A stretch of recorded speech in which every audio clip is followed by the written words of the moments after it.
Hi hello. അപ്പോൾ ഇന്നൊരു recipe ആയിട്ടാണ് ഞാൻ വന്നിരിക്കുന്നത്. ചിക്കൻ പുലാവ്. എങ്ങനെയാണ് ചിക്കൻ പുലാവ് ഈസി ആയിട്ട് ഉണ്ടാക്കുന്നതെന്ന് നമുക്ക് നോക്കാം. ആദ്യം തന്നെ 4 സവാള സ്ലൈസായിട്ട് അരിഞ്ഞെടുക്കുക.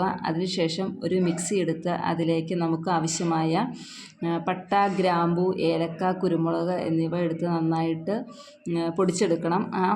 അതിനുശേഷം ഒരു ബിരിയാണി പോട്ട് അടുപ്പത്ത് വെച്ച് പോട്ടിലേക്ക് അണ്ടിപ്പരിപ്പ് ഇട്ട് ആദ്യം തന്നെ അത് ഫ്രൈ ആക്കി മാറ്റി വയ്ക്കുക. അതിനുശേഷം അതിലേക്ക് കിസ്മിസ് ഇട്ട് അതും ഫ്രൈ ചെയ്ത് മാറ്റി വയ്ക്കുക. അണ്ടിപ്പരിപ്പും കിസ്മിസും ശരിക്കും ഫ്രൈ ആയതിനു ശേഷം അതെടുത്ത് എണ്ണയിൽ നിന്ന് നമ്മൾ കോരിയെടുത്ത് മാറ്റി വയ്ക്കണം. അതിനുശേഷം അതിലേക്ക് നമ്മൾ അരിഞ്ഞു വച്ചിരിക്കുന്ന സവാള ഇട്ട് ഫ്രൈ ചെയ്യുക. സവാള നന്നായിട്ട് റോസ്റ്റ് ആയതിനു ശേഷം നമുക്ക് ഒരു മീഡിയം സൈസിലുള്ളൊരു ക്യാരറ്റ് എടുത്ത് സ്ലൈസ് ചെയ്തെടുക്കുക. പിന്നെ സവാള റോസ്റ്റ് ആയതിനു ശേഷം അതിലേക്ക് 2 ബേ ലീഫ് നമ്മൾ അതിനകത്തേക്ക് ആഡ് ചെയ്യണം. 2 ചെറിയ സൈസ് ബേ ലീഫ് അതിനകത്തേക്ക് ആഡ് ചെയ്താൽ മതി. അത് നന്നായിട്ട് സവാളയിലിട്ട് അല്ലാത്ത നമ്മുടെ സ്പൈസസ് ആയ ഗ്രാമ്പു, പട്ട, ഏലക്ക എല്ലാം ഇട്ട് ആ സവാളയോടൊപ്പം റോസ്റ്റ് ചെയ്യുക. ഇതിലേക്ക് ആവശ്യമായ ഇഞ്ചിയും വെളുത്തുള്ളിയും നമ്മൾ പേസ്റ്റാക്കി വെച്ചിട്ടുണ്ട്. അത് അതിനകത്തേക്ക് ആഡ് ചെയ്യുക. അതിനുശേഷം നമ്മൾ കഴുകി ക്ലീൻ ചെയ്ത് വച്ചിരിക്കുന്ന ചിക്കൻ കഷ്ണങ്ങൾ അതിനകത്തേക്ക് ആഡ് ചെയ്ത് കൊടുക്കുക. അപ്പോൾ ഈ ചിക്കൻ കഷ്ണങ്ങൾ നന്നായിട്ട് റോസ്റ്റ് ചെയ്തെടുക്കണം. ഇതിൽ ഒത്തിരി മസാലകളൊന്നും നമ്മൾ ചേർക്കുന്നില്ലാത്തതുകൊണ്ട് നന്നായിട്ട് റോസ്റ്റ് ചെയ്തെടുക്കണം. അതിലേക്ക് ഉപ്പ് ആഡ് ചെയ്ത് നന്നായിട്ട് ഈ ചിക്കൻ കഷ്ണങ്ങൾ മിക്സ് ചെയ്തെടുക്കുക. അതിനുശേഷം നമ്മൾ ആദ്യം തന്നെ മിക്സിയിൽ പൊടിച്ചു വച്ചിരുന്ന മസാലകളില്ലേ, അതൊക്കെ ഈ ചിക്കൻ കഷ്ണങ്ങളിലേക്ക് ആഡ് ചെയ്ത് കൊടുത്ത് അതിനകത്തേക്ക് ആവശ്യമായ നെയ്യ്, നമ്മുടെ ഇഷ്ടത്തിന് നെയ്യ് ചേർക്കുക. ഓരോരുത്തരുടെ ഇഷ്ടം അനുസരിച്ചാണ് നെയ്യ് ചേർക്കേണ്ടത്. അത് ചേർത്ത് ചിക്കൻ കഷ്ണങ്ങൾ നന്നായിട്ട് മിക്സ് ചെയ്യുക.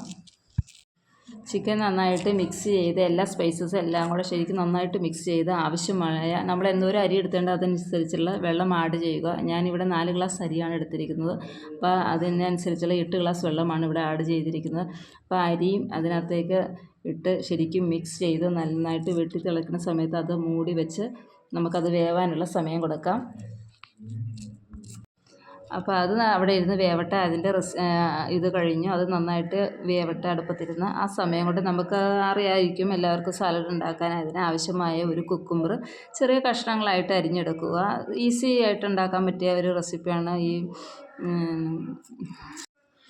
അപ്പോൾ സാലഡിന് ആവശ്യമായ കുക്കുംബർ ആദ്യം അരിഞ്ഞെടുത്തു. അതിനുശേഷം ഒരു സവാള ചെറുതായിട്ട് കട്ട് ചെയ്തെടുക്കുക. അതിനുശേഷം ഒരു തക്കാളി ചെറുതായിട്ട് കട്ട് ചെയ്തെടുക്കുക.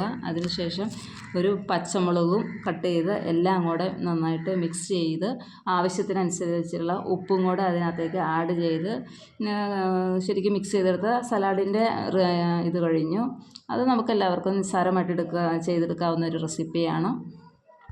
അപ്പോൾ സലാഡിൻ്റെ റെസിപ്പി കഴിഞ്ഞു. അപ്പോൾ നമുക്ക് അടുപ്പത്ത് വെച്ചിരിക്കുന്ന പുലാവിൻ്റെ ഇത് നോക്കണം. അത് പാകത്തിന് വെള്ളമൊക്കെ പറ്റി നല്ല ഇതായിട്ട് കിട്ടിയിട്ടുണ്ട്. അപ്പോൾ അതിനകത്തേക്ക് ആവശ്യമായ ക്യാരറ്റ്, മല്ലിയില,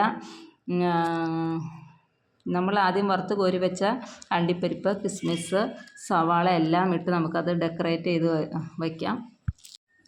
ഇത് നല്ല കറക്റ്റായിട്ട് നമ്മൾ വെള്ളമൊക്കെ ഒഴിച്ചത് നല്ല കറക്റ്റായിട്ടാണ് നമുക്ക് ഇട്ടിരിക്കുന്നത്. നല്ല അടിപൊളി പുലാവ് റെസിപ്പിയാണ്. ഇതെല്ലാവരും ട്രൈ ചെയ്ത് നോക്കണം. ഇതെല്ലാവർക്കും ഇഷ്ടപ്പെടും. ഇത് വലിയ ബുദ്ധിമുട്ടൊന്നും ഇല്ലാണ്ട് പെട്ടെന്ന് ഉണ്ടാക്കാൻ പറ്റിയൊരു റെസിപ്പിയാണ്. അപ്പോൾ ഇത് ഞാൻ സെർവ് ചെയ്യുകയാണ്. അപ്പോൾ ഈ വീഡിയോ നിങ്ങൾക്ക് ഇഷ്ടപ്പെടുകയാണെങ്കിൽ ലൈക്ക് ചെയ്യുക, ഷെയർ ചെയ്യുക, സബ്സ്ക്രൈബ് ചെയ്യുക.